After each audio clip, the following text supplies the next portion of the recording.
a production of South Dakota Public Broadcasting.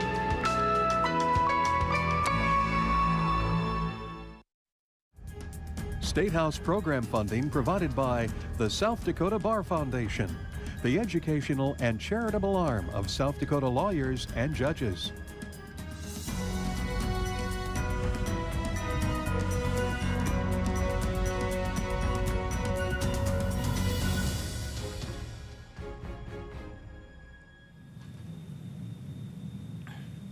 Good morning. I'm Representative Spencer Hawley, the House Minority Leader from Brookings, and have Billy Sutton, Senator, the Minority Leader for the Senate, and for our weekly press conference. Just want to, it's like we had stated after the Governor's State of the State, it's a different year this year. The Governor is not have any major initiatives he's come out with, and there's really not any money to play with. The appropriations is looking to find some, so a lot of other smaller issues are starting to surface. And as we get through, the non-meandered water discussion came out of the Senate Ag yesterday. It'll be headed down to the floor and see how that goes, so how that portion progresses. Our specific concerns that we've talked in the past about, that the Governor addressed briefly the state of the states, our workforce development issues that we've got in the state, and we plug those back into the education side.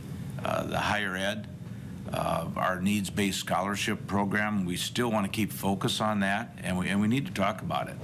Being the one state that started the needs-based scholarship last, and the minimal funding that we put into it. As the Governor stated, to have an education going forward is going to be more important ever in the economy that we see we heading into South Dakota. And the only way that we're going to be able to help students is a higher focus, and eventually provide some funding to that. Along with that's the CTE in education at the high school level. We do support the program that the Governor's come out to the relationship on apprentice programs within the high schools. That we have the 4 high schools in Sioux Falls, Rapid, Yankton, and Brookings that are developing it. I visited with my superintendent in Brookings, and he's extremely excited about it, and several of the business owners in Brookings are excited. And I think that's a good direction to go, and we fully support and hope we keep heading along there. The other area, and I hate to be repetitive year after year, but I think the Building South Dakota is extremely important. The Governor's proposal is good from the standpoints it starts the discussion. He ends up in that $4.9 million range of ongoing funding. And so there's talk of a permanent funding out of the general fund, but I don't think it's near enough yet. The Housing Opportunity Fund within Building South Dakota could use that money by itself. And the housing discussion in workforce development, as we all know, goes hand in hand. And so I think we need to be looking at where we're focusing. We're still pushing to find more dollars to go to the Building South Dakota. And rather than shrink that program, at least maintain where it's at now. It was designed to go on $10 million a year, if you remember. That was the kind of the threshold that we were hoping to get funding for ongoing. And I think we need to get back to that discussion level. But rather than go in a lot of detail, I'll turn it over to Senator Sutton then.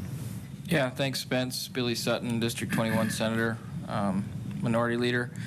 I think Spence hit some good stuff on the workforce development.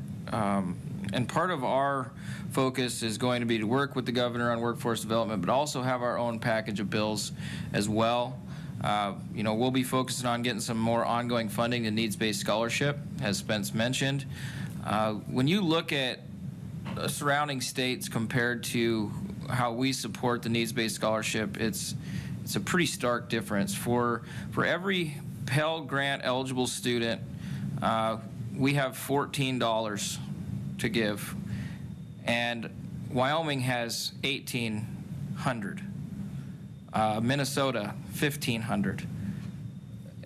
There's a huge difference in what's available for our needs-based scholarship program, and if we're going to have a real conversation about workforce development, it's going to have to revolve around education, and that's why I was so happy to hear Governor Dugard focus on education as a significant piece of workforce development. The other part that we're going to be talking about and hopefully continue to move this conversation forward is early childhood education. I brought a couple bills last session on that. I'm going to bring a bill this session that is very similar to one last year that's going to put together an early childhood advisory council and have some bipartisan support on that, and there's a lot of folks that are interested in having the conversation to gather data and to look at the economic impact of early childhood education in South Dakota, because there are a lot of studies out there that show the huge economic benefit to kids and families. So I think it's an economic issue that we need to be talking about. And then also, Spence mentioned career and technical education at the high school level. I think that's incredibly important. Governor Dugard's done some good things in that vein in the past. I'm going to have a bill that creates a CTE consortium fund, and the goal of that is to drive innovation and collaboration within our high schools. And really the idea came from a grant that Burke put together a few years ago. Governor Dugard had some dollars that he granted out of the Future Fund, if you remember, a few years back. And Burke was one of those recipients. They got $800,000. They partnered with 3 other schools. So there were 4 schools involved in this consortium. They bought 4 mobile units. Each school gets a mobile unit that offers a different career and technical education course each year. So every kid in high school, from freshman to senior, gets to take one of those courses at least sometime in their career. And that's the type of innovation that we need, because they're able to take welding, manufacturing, engineering, biomed, courses that they would not be able to take if one school was trying to offer those. I mean, Burke couldn't offer all 4 of those on their own, and they couldn't have bought the mobile units without support of the Future Fund. And so I'm looking at a bill that's going to take money out of the Future Fund, $1 million a year for 5 years is the goal, and have it be some type, a competitive grant process, so that especially our rural schools can have the opportunity to offer more opportunities for their kids. And hope to garner bipartisan support on that as well. And then again, Building South Dakota that we've talked about on multiple occasions that is so important to the future of South Dakota. Let us not forget that was very much a bipartisan bill, and we need to keep it that way. And we need to remind folks that when the large projects bill got repealed on the ballot, when the voters said, we don't want the large projects bill that got passed in the legislature, we all came together as legislators and passed Building South Dakota. And it was very bipartisan. We have to fund it. We have to fund our priorities. And we have to figure out a way to find that money. And we have our work cut out for us, but we've got to focus on economic development here in South Dakota and workforce development if we're ever going to grow our economy. And so that's going to be a big focus. The other piece that I think we'll hit on is, this week we had the professionalism and civility and harassment training provided by NCSAL. I thought it was very well attended. I thought that it was a really good conversation. And it brought a lot of awareness to this issue of harassment. And I personally really enjoyed the discussion about the civility in politics and the importance of civility, in that even though we might disagree, we don't have to be disagreeable. And I think that if we all take that to heart, we can really head in a better direction for our nation and for South Dakota to get things done, find common sense solutions by working together, even though we don't always agree. And then finally, I just wanted to give a shout out to the tourism industry. They've been here all week. They're a great group. Secretary Hagan and Governor Dugard have done a fantastic job with tourism here in South Dakota. I don't know that anybody would disagree with that. And so, although I'm trying to practice what I preach, in civility and the conversation about we have to give credit when credit's due. And I just want to thank Governor Dugard and Secretary Hagan for their work and in partnership with the visitor industry here in South Dakota, because they have done a fantastic job, and I hope that continues. So with that, unless Spence, Just, and I did want to make a quick comment about the tourism. They had their banquet last night, as you all know, and had a chance to attend, and it's impressive what they've done. In the last 8 years, they've grown every year in the visitors coming through and the ad campaigns that they've put on nationally and the program. But even more than that, it was just fun to get together last night and visit with all the people from across the state in the tourism industry, the business owners, the motels, hotels, the attractions, and just the excitement there. So it's fun, and it's they've done a great job, and I hope they continue on with it. And finally, the harassment training. I did want to make a quick comment, because I think that's valuable training that we did. Whether, the nuts and bolts of training is part of the discussion, but part of the discussion is just to have the discussion in the open in the first place. And I think that what's talked about is what happens and what people think about. And it is important that we do it. We've had issues come up since I've been in the legislature the last 7 years, and we've had to deal with it, and it's much better to address them up front and talk about them, and just kind of throw the line down, don't cross this area. So, but open it up for questions. Yeah, with that, any questions? Sort of in that same vein, Senator Sutton, you've tried to change some of the legislative rules with regard to sexual harassment and that sort of thing. Has there been a panel appointed yet? Have you been a part of that discussion? Yeah, Senator Greenfield promised me he would do so, and I believe he maybe announced that yesterday, that they put the work group together. And I look forward to what they come up with. I mean, my hope is that they come up with a little better process for reporting harassment, and I think that would be a good step in the right direction. So I'll be watching closely to see what comes out of that work group. But Senator Greenfield followed through on his promise to put it together, and I have faith that the folks on there are taking it seriously, and will work to find a little better process.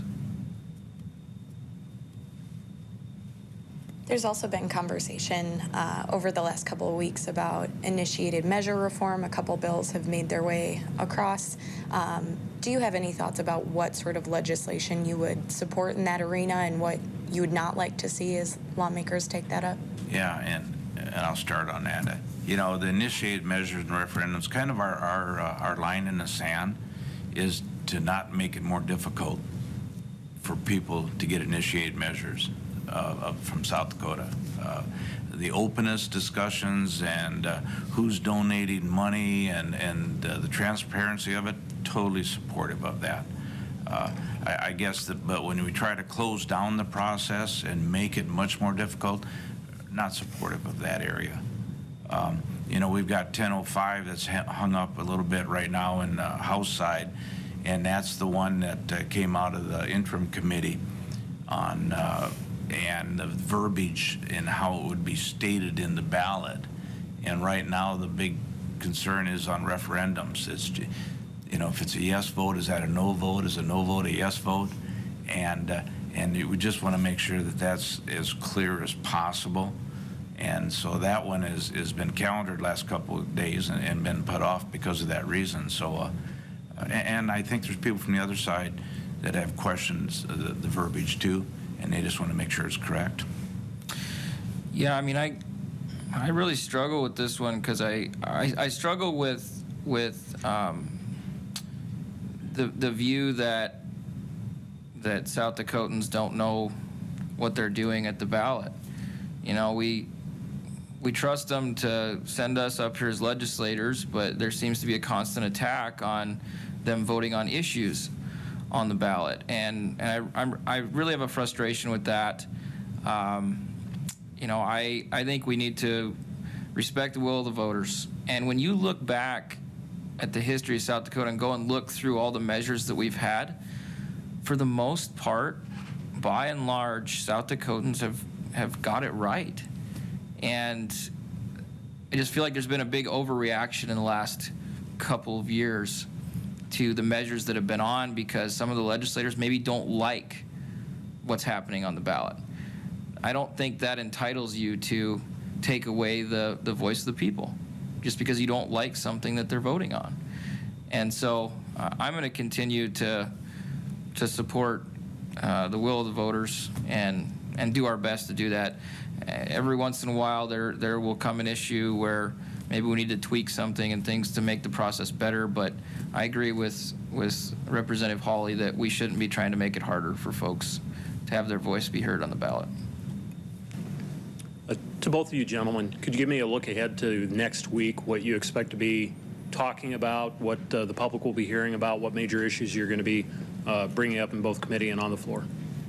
Yeah, I think there's still a lot of bills out there, and so we'll kind of be monitoring, because I think next week is the deadline for unlimited bill introduction, and then we have one more week after that when you have your final 3 bills. So the bulk of the bills are going to be dropped next week, and we'll have a little better feel for how many bills there are, because I think we're going to have a lot of bills out there this year, and we're going to have our work cut out for us.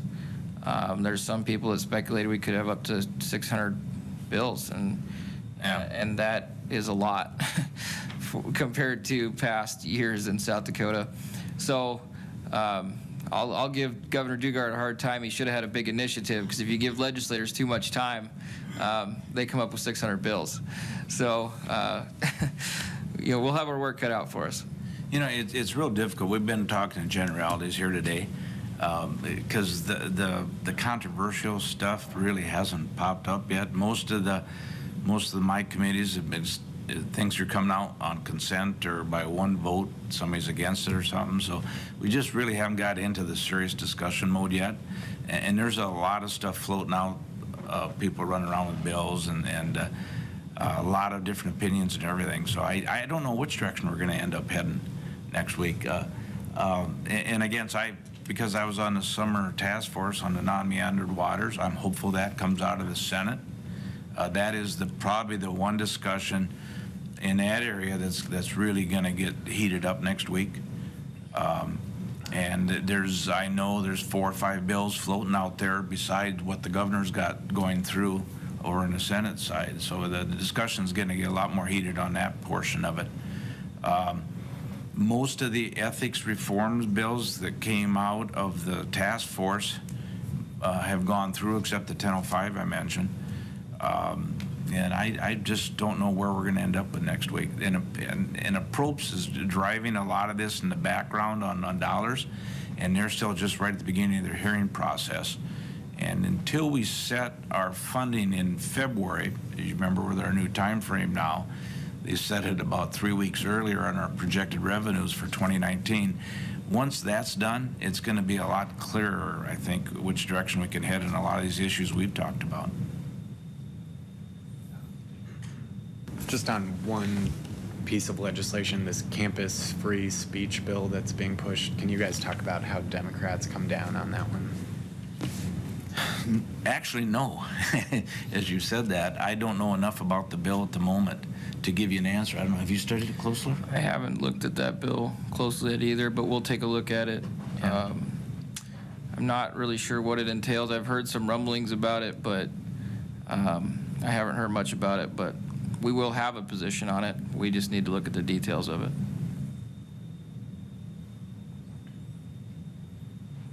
As they say, the devil is in the details. Yes. Yeah. Has your caucus reached a consensus on non-meandered waters? Is there a strong feeling one way or another to open it up, or? Not in our caucus. I don't know about on the House side. We're actually pretty divided. Yeah. In the Democrats' camp. We probably have as good a discussions within the caucus levels as we do within the legislature in that one. That is not a caucus position, and there's people on both sides of the issues. So no, we've talked about it just to explain what the facts are, but is actually a position. We won't come out as on a position on that outside of his individuals. Well, and I mean, I think that's fairly typical. Like, you know, Spence and I can come talk about a lot of caucus positions, but our caucus, and we've always held that you vote your conscience on every issue, and we don't hold anybody to require them to vote one way or the other or anything like that. But especially with, you know, this non-meandered water thing, it's really interesting to see the breakdown and differences of opinion from a lot of different, you know, groups of folks. So. Is there anything else? Is that it? Thanks for your time. We All right, appreciate thanks. it. Thank you. Thanks for your time, and we'll see you again next week. Yep. Have a good weekend. Short weekend.